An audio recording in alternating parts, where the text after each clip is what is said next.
A Jewish story. This week's story from the Holocaust is taken from the book The Boy Who Drew Auschwitz, a powerful true story of hope and survival, written by Thomas Jeev. One day a tall, friendly Pole came to see me, the first visitor I had had since quarantine. "I know that your block elder doesn't like strangers here, but I had to see you personally," he said in broken German. His self-confidence impressed me even before I knew the reason for his visit. We went to a quiet corner and there he produced a carefully folded little slip of paper. "This is for you. Give me an answer by tomorrow when I will be back at the same time. I have to get out of here. So goodbye and good luck." Unwrapped fold by fold, the smudgy sheet revealed a pencil-written message. I looked at the words that stood for the signature. There was no mistake about it. They said, "Your mother."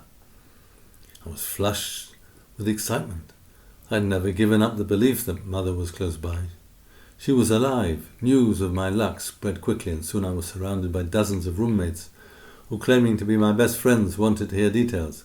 Above all, to see the word Mother. It was as close as I had come to experiencing a miracle in this hellhole.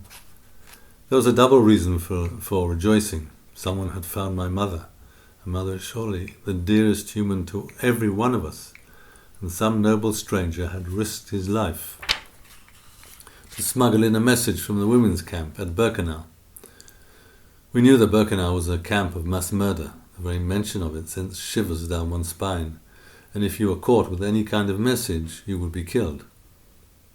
The note said that next week a group of women, which would include my mother, was to pass through our camp. Nearly all the roommates who did not go out to work were eager to come along with me to welcome her. More than the sight of my mother, it was the idea of seeing women that attracted them. However, they were to be desperately disappointed, as the block elder, fearing trouble from the SS guards, decided only the room elder and I were to see her. It was a week of almost unbearable waiting, and so many questions. I wondered what Mother would look like. Would I recognize her? Would she recognize me? Would this dream really come true? And would we really meet? A thought slipped into my mind that maybe looking out for Mother's tattooed camp number 47542 would be a good idea. The room elder and I, carrying baskets under our arms for the supposed purpose of fetching the rations, walked down the main street. The place was deserted, as it was during the morning hours. We saw a column of women in striped dresses with bleak kerchiefs on their heads being led along by armed grey-uniformed SS women. We had expected to see glamorous females, but they turned out to be miserable prisoners like ourselves. Exhausted veterans rather than women. Their suffering was written all over them. I was shocked at what I saw and hardly recognized my mother. Still in her late 30s, Mother looked as haggard as her companions. Without either of us slowing our stride, we touched hands. I managed to sneak a kiss.